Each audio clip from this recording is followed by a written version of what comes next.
full. Children are here.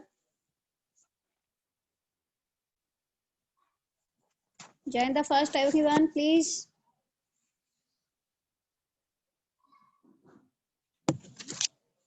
है ही नहीं तो सुनेंगे क्या? क्या हुआ आज? पता नहीं बच्चे कहाँ गए? Yes, good.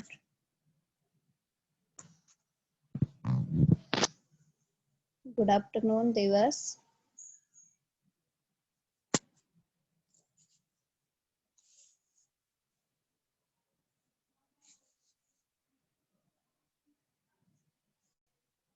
चलिए स्टार्ट करते हैं।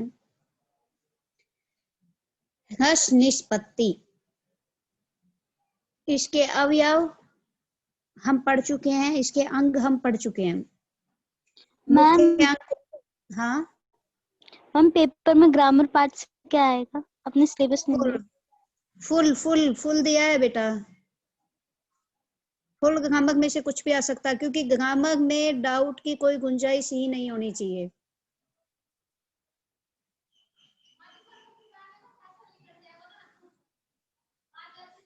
इसीलिए ग्रामर बेस है बेटा, मैं बार बार यही कहती हूँ, और इसीलिए शायद मैं ग्रामर पे ज्यादा फोकस करती हूँ।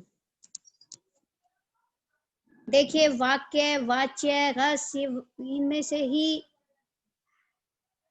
आपके कम से कम 10 नंबर के इनमें से ही बन जाएंगे। 4 नंबर के तो आपके रस ही होंगे।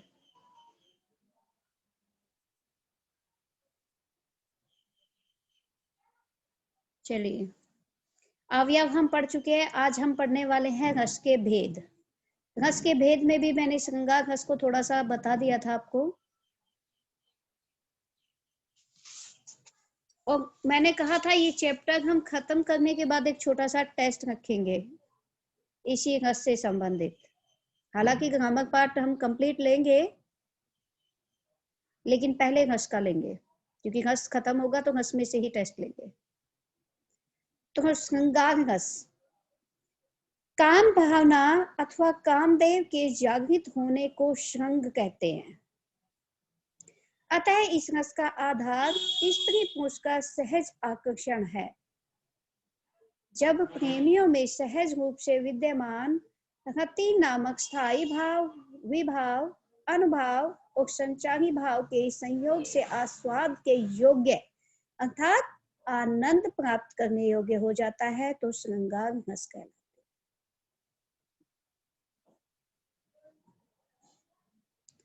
रति आप जानते हो कौन थी? रति कामदेव की पत्नी।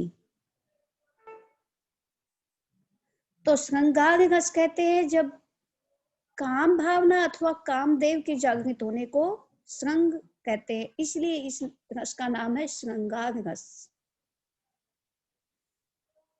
क्योंकि जैसा कि मैंने बताया, इस रस का आधार क्या होता है? स्त्री पुरुष का सहज आकर्षण या उनका प्रेम।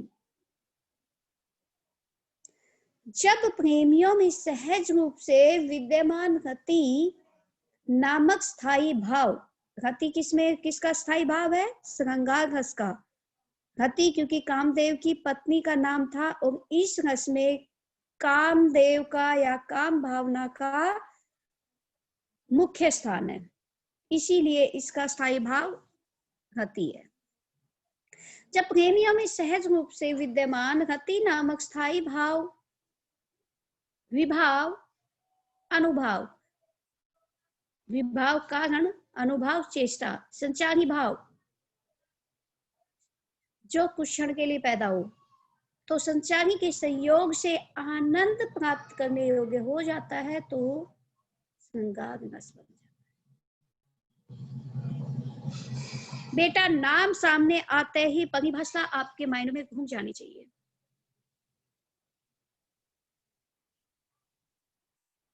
श्रृंगार रस में सुखद एवं दुखद दोनों प्रकार की अनुभूतियां होती है। इस आधार पर दो भेद माने गए हैं, संयोग श्रृंगार और वियोग श्रृंगार। बेटा ये श्रृंगार रस जो है रस राज है, यानी कि प्रधान रस है। इसमें से हर हाल में 1 नंबर का क्वेश्चन बनता ही बनता है। इसलिए मैं बार बार इसी को पढ़ा रही हूँ। और मुख्यतः इसके अवयव, जब तक आपको इसके अवयव का नहीं पता चलेगा, अंगों का नहीं पता चलेगा, तो आपको स्थायी भाव, संचारी भाव, अनुभाव, विभाव, आलंबन, उद्देश्य, उद्दीपन, विधेय कुछ भी नहीं पता चलेगा, आश्रय, विषय कुछ भी नहीं पता चलेगा।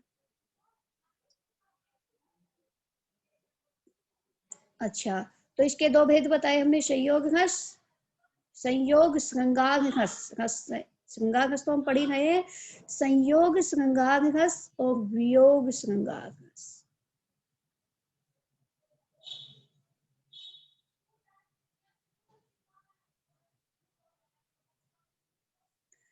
संयोग, संयोग का मतलब ही होता है मिलन, संयोग। और वियोग का मतलब होता है विप्रलंब, विप्रलंब अर्थात वियोग, वियोग मतलब जुदा होना। संयोग श्रृंगार, जब कविता में नायक नायिका के मिलन का वर्णन किया जाए तब संयोग श्रृंगार होता है। इसमें प्रेमी जन के आनंदमयी मिलन, वार्तालाप, दर्शन, स्पर्श तथा आलिंगन आदि का वर्णन होता है।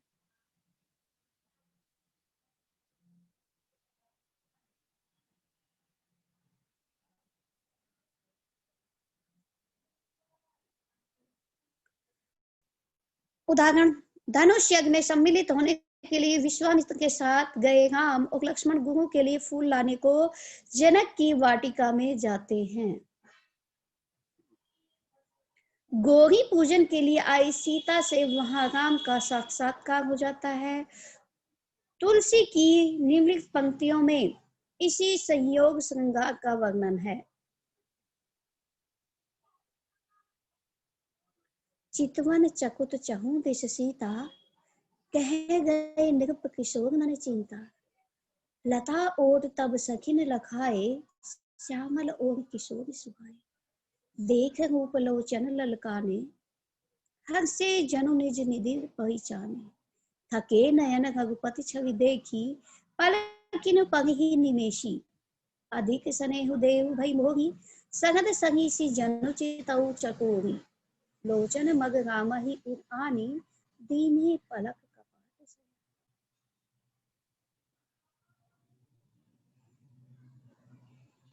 यहाँ पर सीता के हृदय में विद्यमान राम के प्रति प्रेम स्थायी भाव है। राम आलंबन है और सीता आश्रय है। आश्रय क्योंकि सीता के मन में भाव जाग रहे हैं, तो जिसके मन में भाव जागते हैं वो आश्रय होता है, जिसके लिए जागता है वो विषय होता है। लता और मंडप उद्दीपन है, यानी कि उस भाव को और ज्यादा बढ़ाने का कारण। पलक न झपकना तथा देह की शिथिलता हो जाना अनुभाव है। तथा लोचन ललचाने, हर्षे तथा मन सकुचानी द्वारा क्रमशः अभिलाषा, हर्ष तथा लज्जा आदि संचारी भावों की व्यक्ति। वियोग श्रृंगार, जब अपने प्रेमी से बिछड़ने पर वियोग की अवस्था में नायक या नायिका के प्रेम का वर्णन हो तो उसे वियोग श्रृंगार रस कहते हैं। जो उद्दीपन संयोग में सुखद होते हैं वही वियोग में दुख के कारण बन जाते हैं। संयोग के क्षणों की स्मृति कष्ट को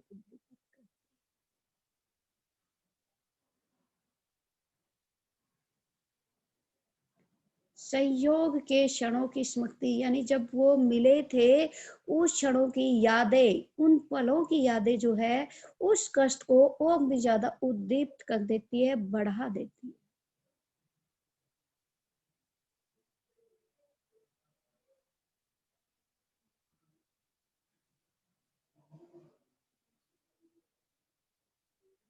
यानी कि जो उद्दीपन संयोग में सुखद होते हैं वही वियोग में दुख के कारण बन जाते हैं।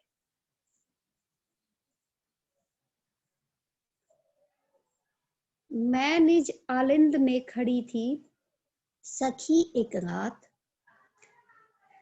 रिमझिम बूंदे पड़ती थी, घटा छाई थी, गमक रही थी केतकी की गंध चारों ओर, झिल्ली झनकार यही मेरे मन भाई थी, करने लगी मैं अनुकरण स्वनुपुरों से, चंचला थी चमकी घलाई गहराई थी, चौंक देखा मैंने चुप कोने में खड़े थे प्रिय, माई मुखलज्जा उसी छाती में छिपाई।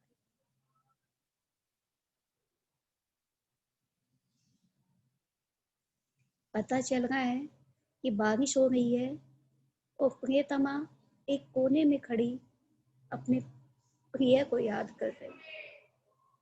उसके चारों ओर केतकी के फूलों की जो सुगंध है वो उसे और ज्यादा, उसके प्रिय की यादों को और ज्यादा गहरा कर रही है। वो अपने ही नुपुरों की आवाज का अनुकरण कर रही है।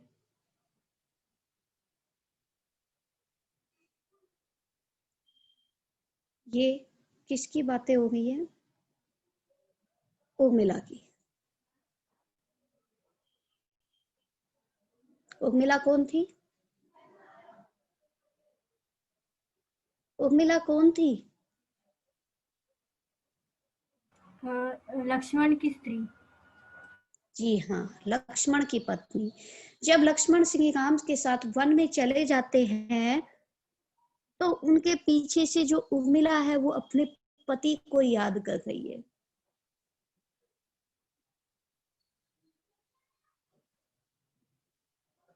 तो यहाँ पर आलंबन जो है उर्मिला है। बूंदे घटा फूल की गंध और झिल्लियों की झनकार उद्दीपन है, अर्थात उसके वियोग को और बढ़ाने का काम जो कर रहे हैं। बूंदे जो झिम झिम बरसती हुई बूंदे हैं, बादल छाए हुए हैं, फूलों की गंध है और झिल्लियों की झनकार है। छाती में मुंह छुपाना अनुभाव है, लज्जा स्मृति हर्ष संचारी भाव है, यानी कि उसे अपने पति की यादें आ गई है, उसको याद करके वो थोड़ा लज्जाती है, खुश होती है। तो ये संचारी भाव है, कुछ देर के लिए रहेंगे और फिर लुप्त हो जाएंगे। ठीक है, तो ये संचारी भाव है। इन सब से रति भाव पुष्ट होता है और श्रृंगार रस में परिणत होकर व्यक्त होता है, यानी कि प्रेम की अभिव्यक्ति हो रही है। वो अपने प्रिय को याद कर रही है, लक्ष्मण को याद कर रही है, तो प्रेम की अभिव्यक्ति होती है, लेकिन दूर है इसलिए यहाँ पर वियोग रस है। ठीक है, पहले ये बताइए इस रस में किसी को कोई डाउट? मुझे नहीं लगता होगा क्योंकि पहले भी ये पढ़ाया था मैंने। नेक्स्ट आ जाइए हास्य रस।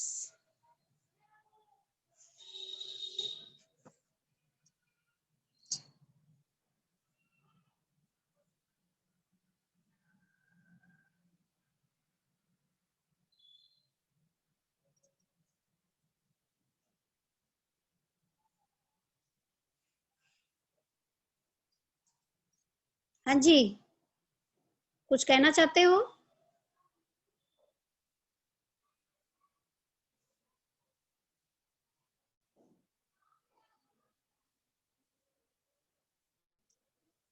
इसका एक और उदाहरण ले लेते हैं। पद्मावती चाहत हितु पाई, गगन सुहान भूमि सुहाई, चमक बीजऊ बरसई जग सोना, दादुर मोर सबद सुठिलोना, रंग राति प्रीतम संग जागी, गरजे गगन चौकी उग लागी, शीतल बूंद ऊंच चौपारा, हरियर सब देखाई संसार। यहाँ भी स्थायी भाव रति है, प्रेम है। यहाँ पर रानी पद्मावती आश्रय है और आलंबन उनका प्रियतम है। बिजली चमकना, दादुक मोग का बोलना, बादलों का गरजना उद्दीपन विभाव तथा चौंक कर सीने से लग जाना डरना संचारी भाव।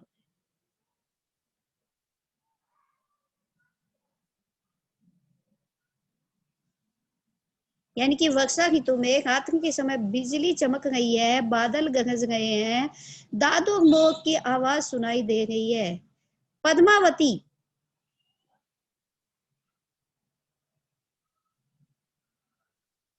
रंग घाती प्रीतम संग जागी, गरजई गगन चौकी उग लागी।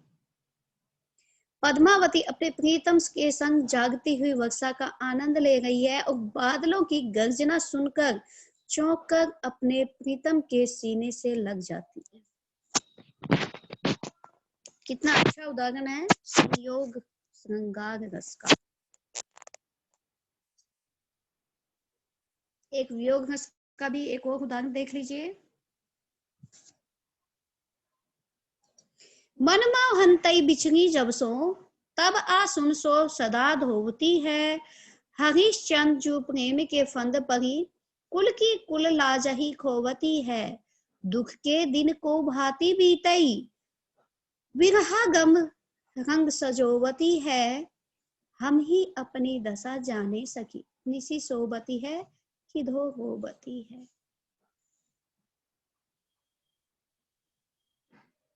स्थाई भाव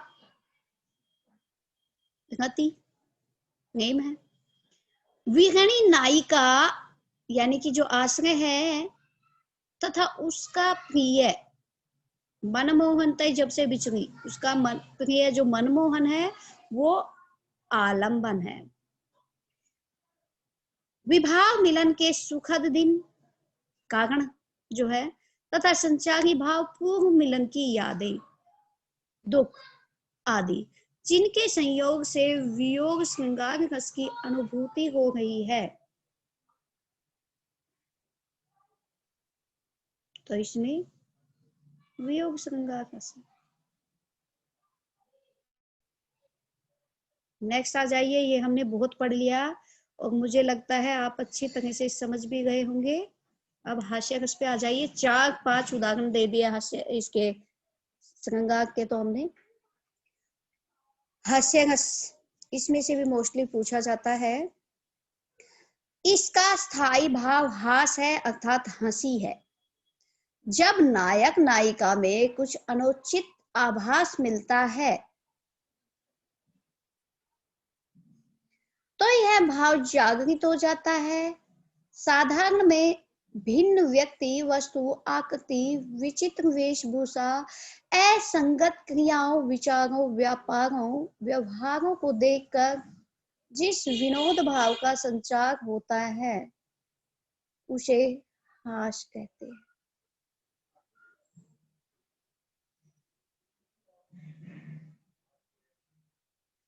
यह ध्यान देने योग्य है कि यह हास चित्त को प्रसन्न करने वाला होना चाहिए, किसी को चोट पहुंचाने वाला नहीं।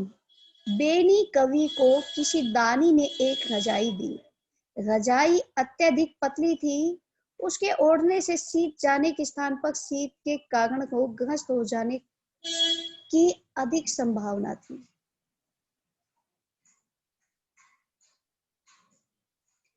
कारीगर को करामात है बनाई लायो, लीनो दाम थोरो जानी नई सुघराई है।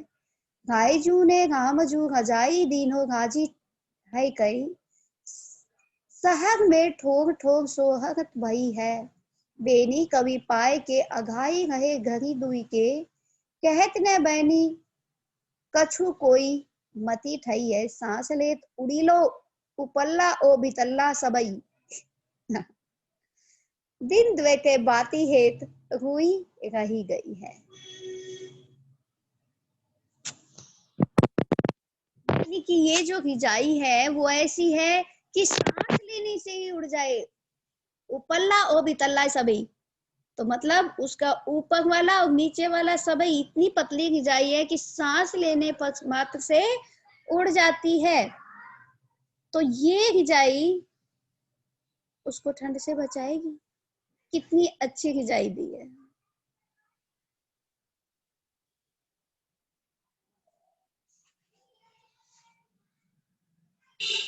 साई भाव क्या है इसमें? हाश। जी हाँ, रजाई यहाँ पर आलंबन है और सांस लेने से उसका उपल्ला बितल्ला उड़ जाना, यानी कि अत्यधिक क्षीण, अत्यधिक पतली होना, यहाँ पर उद्दीपन है।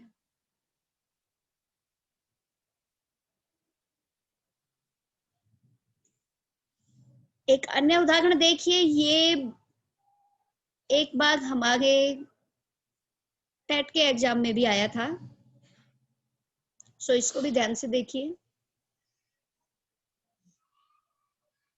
इसको देख के थोड़ा सी कंफ्यूजन भी हो जाती है। विंध्य के वासी उदासी तपोव्रतधारी, नारी बिना मुनि महादुखारे, गौतम तिये तही तुलसी सो कथा सुनी प्रिय मुनि वृंद सुखारे, हवै है शिला सब चंद्र मुखई, परसे प्रभु के पंद तिहारे, की नहीं भले रघुनायक जो करुणा करि पानन को परिधागे। देखिए बेटा, इसको पढ़ने से एक क्षण के लिए हम सोचते हैं कि ये भक्ति रस में, क्योंकि तपोव्रतधारी, क्योंकि जैसा कि मैंने एक हिंट दिया था आपको कि आपको अगर फुल ट्रांसलेशन नहीं आती है काव्य की पंक्तियों की, तो उसमें कुछ तो ऐसा होगा जो आपको समझ में आएगा। तो आप, मुझे ऐसा लगता है जैसे तपोव्रतधारी पे अटक गए, तुलसी पर अटक गए, मुनि वृंद पे अटक गए, प्रभु का भी नाम आया है इसमें, पग से प्रभु के पंद तिहारे, तो इन चीजों को देखकर कंफ्यूज हो गए कि भक्ति रस है ना।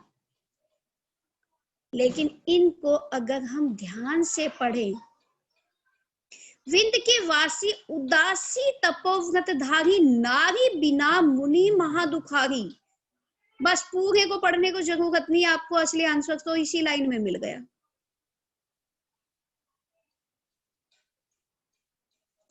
विंध्य के वासी उदासी तपोव्रतधारी, तपोव्रतधारी है वो उदास है, किस लिए?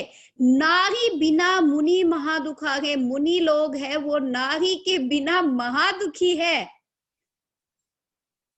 इसी में आपको आंसर मिल गया कि भाई महामुनि है और फिर भी नारी के बिना, अपनी पत्नी के बिना, अपनी प्रियतमा के बिना महादुखारे हैं, तो हंसने वाली बात तो ओबियसली है ही। फिर वो ओबियसली कैसे मुनि, कैसे तपोव्रतधारी?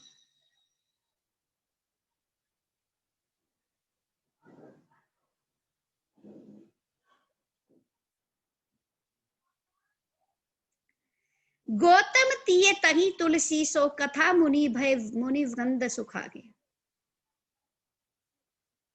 ये गौतम ऋषि की अहिल्या की कहानी सबने ही सुनी है, तो सभी मुनि वृंद उसको सुनकर सुख महसूस करते हो, कहते हैं हवे है शिला सब चंद्रमुखी, पर से प्रभु के पंद कंज निहारे, किन्हीं भले रघुनायक जो करुणा करि कानन को पगधारे। जब वो सुनते हैं कि गौतम ऋषि की पत्नी अहिल्या जो शिला बन चुकी थी, हवे है शिला सब चंद्रमुखी, तो वो हंसते हैं कि अब यहाँ की, क्योंकि वो विंध्य के वासी, विंध्य पर्वत, विंध्याचल पर्वत पर हैं, तो वो कहते हैं कि अब यहाँ की सभी शिलाएं चंद्रमुखी में परिवर्तित हो जाएंगी। यहाँ पर जितनी भी शिलाएं हैं, जितने भी पत्र हैं, वो सभी चंद्रमुखी नारियों में, खूबसूरत औरतों में परिवर्तित हो जाएंगे। इस तरह से हंसते हैं।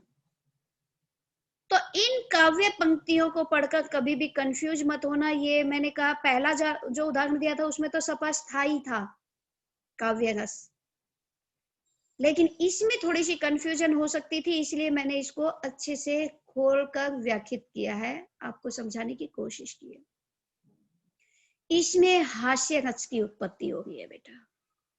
यहाँ विंध्याचल पर तपस्या करने वाले ऋषि मुनि आश्रय हैं, राम यहाँ पर आलम्बन है, शिलाओं का पत्थर बनने की खबर सुनना, विभाव और प्रसन्न होना है, राम के वन आगमन को अच्छा समझना, संचारी भाव है। इसके निष्पत्ति से हास्य परिपुष्ट हो जाता है और हास्य रस की उत्पत्ति होती है।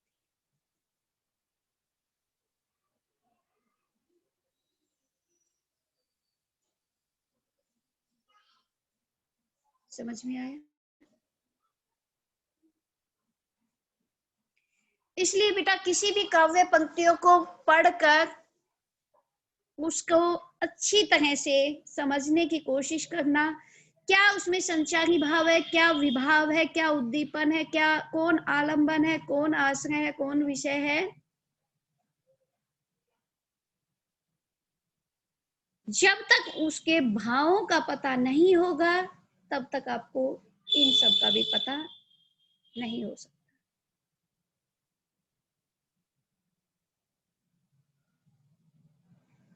हास्य रस में स्थायी भाव क्या बताया? हास्य यानी कि हंसी। और किसी भी पंक्ति को पढ़कर पहले ये देख लेना क्या उन पंक्तियों के माध्यम से हमें हंसी का आभास होता है। अगर हाँ तो हास्य रस, नहीं तो फिर उन भावों को ठीक से समझेगी कि कौन सा रस है, क्योंकि रस एक नहीं 11 है। ऑब्वियसली कोई ना कोई रस तो परिणित होगा ही।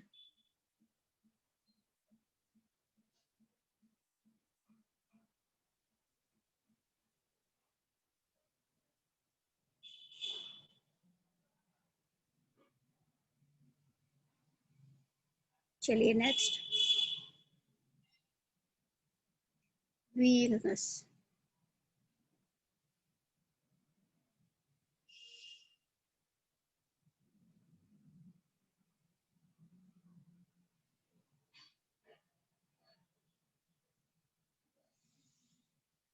युद्ध में वीरों की वीरता के वर्णन में वीर रस परिपुष्ट होता है जब हृदय में उत्साह नामक स्थायी भाव का विभाव, अनुभाव और संचारी भाव से संयोग होता है, तब वीर रस की उत्पत्ति होती है।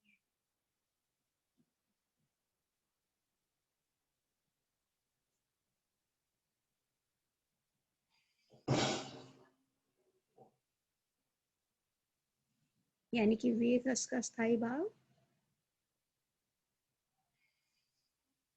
उत्साह।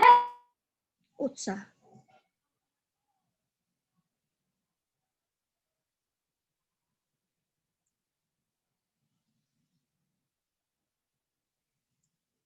ऐसा जोश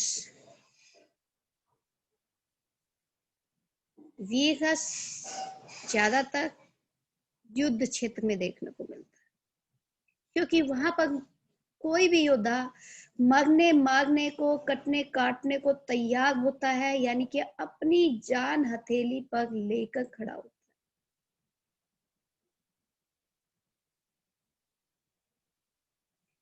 अपनी जान को हथेली पर खड़ा होकर वो युद्ध क्षेत्र में उतरता है।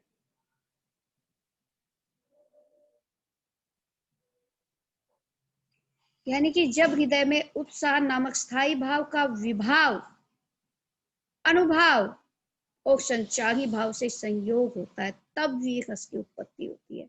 जब भी हम विभाव, अनुभाव, संचारी भाव, विभाव कारण, अनुभाव चेष्टा, संचारी भाव कुछ क्षण के लिए उत्पन्न भाव, ये जरूर हमेशा याद रहे। जब नाम आए तभी इनकी परिभाषा माइंड में आई।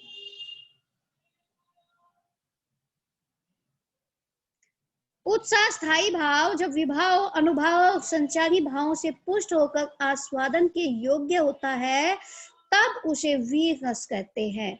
उत्साह के 4 क्षेत्र पाए गए हैं: युद्ध, धर्म, दया और दान। जब इन क्षेत्रों में उत्साह रस की कोटि तक पहुंचता है, तब उसे वीर रस कहते हैं।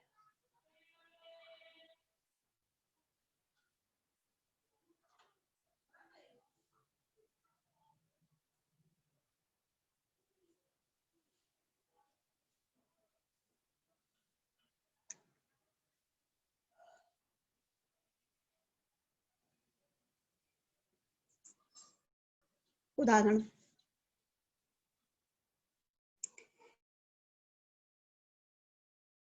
उदाहरण 4 उदाहरण बताए मैंने, 4 क्षेत्र हैं इसके, वीर इसके।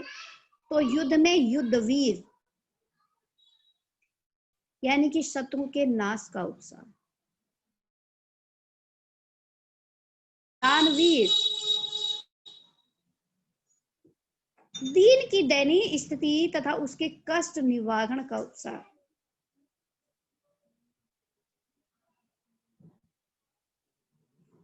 धर्म में धर्मवीर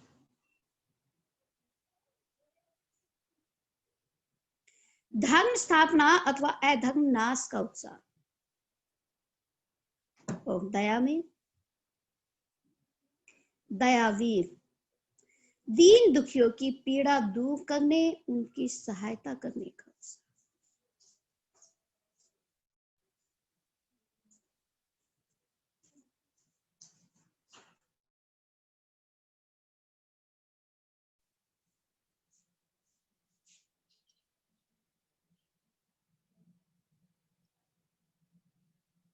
मैं सत्य कहता हूं सखे सुकुमारी मत जानो मुझे, यमराज से भी युद्ध में प्रस्तुत सदा मानो मुझे, है और की तो बात ही क्या, गर्व मैं करता नहीं, मामा तथा निज तात से भी समझने डरता नहीं।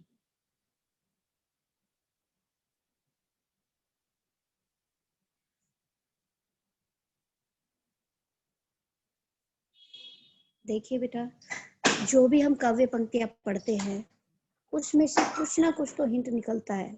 आप कहते हो मैम हमें व्याख्या नहीं आती, व्याख्या कुछ भी हम अपने पास से नहीं बनाते, जो लिखा है उसी को सिर्फ खोलते हैं, उसके मीनिंग को समझते हैं, वो कहना क्या चाहता है उसके भावों को समझते हैं, और भावों को समझना ही तो रस।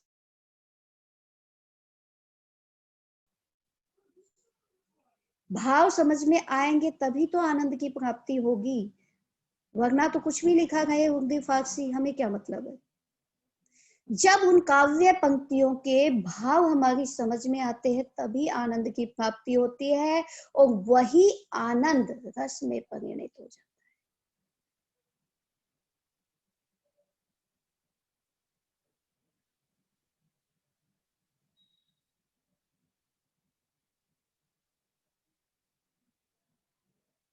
वीर रस में स्थायी भाव क्या बताया था मैंने? उत्साह, उत्साह।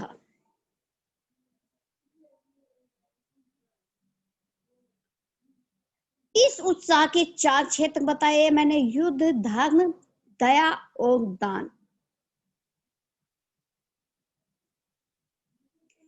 युद्ध क्षेत्र में शत्रु के नाश का उत्साह होता है, और दान के क्षेत्र में दीन की दयनीय स्थिति अथवा उसके कष्ट निवारण का उत्साह होता है।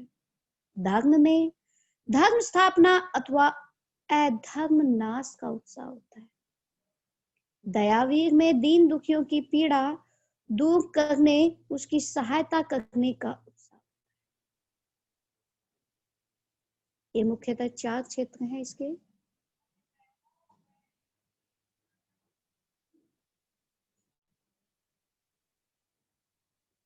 जैसा कि हमने ये काव्य पंक्तियां पढ़ी उससे पता चल रहा है कि ये युद्ध क्षेत्र की बातें हो रही है। मैं सत्य कहता हूं सखे सुकुमार मत जानो मुझे, यमराज से भी युद्ध में प्रस्तुत सदा मानो मुझे। यानी कि कोई वीर योद्धा कह रहा है कि मुझे सुकुमार मत जानो, मुझे बच्चा मत जानो। ये वीर योद्धा कौन है? अभिमन्यु। अभिमन्यु अर्जुन का पुत्र अभिमन्यु है, जो कहता है कि मुझे सुकुमार मत जानो, बच्चा मत जानो, से भी युद्ध में प्रस्तुत सदा मानो मुझे। अगर मुझे यमराज से भी युद्ध करना पड़े तो उसके लिए भी मुझे सदा प्रस्तुत मानो, सदा सामने ही जानो, मैं उनसे युद्ध करने के लिए भी प्रस्तुत हूं, हाजिर हूं। है और की तो बात ही क्या, गर्व मैं करता नहीं, मामा तथा निज तात से भी समझने में डरता नहीं। क्योंकि युद्ध क्षेत्र में ये अपने ही तो थे। जो कौरव पांडवों का युद्ध हुआ था उसमें उसके सामने सारे अपने ही तो थे। उसमें अभिमन्यु कहता है, युद्ध क्षेत्र में युद्ध के लिए तैयार खड़ा हुआ है, और वो कहता है कि मुझे कोई भी सुकुमार मत जानो, कोमल कुमार मत जानो, कोमल बच्चा मत जानो। अगर मुझे लड़ना पड़ेगा तो मैं यमराज से युद्ध करने के लिए, लोगों की तो बात छोड़ो, और मैं यहाँ युद्ध क्षेत्र में अपने मामा और अपने पिता से भी नहीं डरता।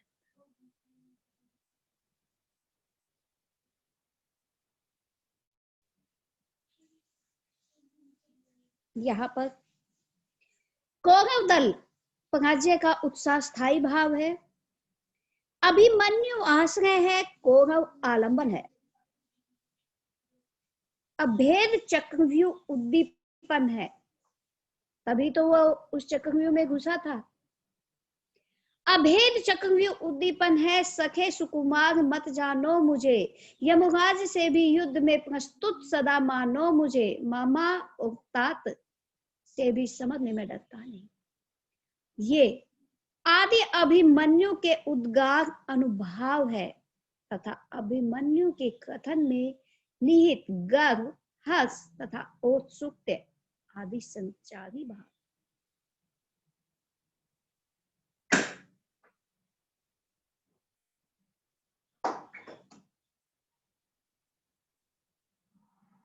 समझ में आया? आलंबन यहाँ कौरव है, आश्रय यहाँ अभिमन्यु है, क्योंकि अभिमन्यु के हृदय में भाव जाग रहे हैं। ये स्थायी भाव जो है, उत्साह जो है, वो अभी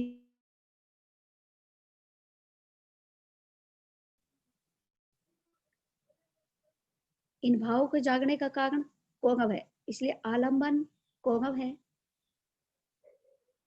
अभेद्य चक्रव्यूह यहाँ उद्दीपन है, यानी इन भावों को जगाने का, बढ़ाने का, तेज करने का जो कारण है वो अभेद्य चक्रव्यूह।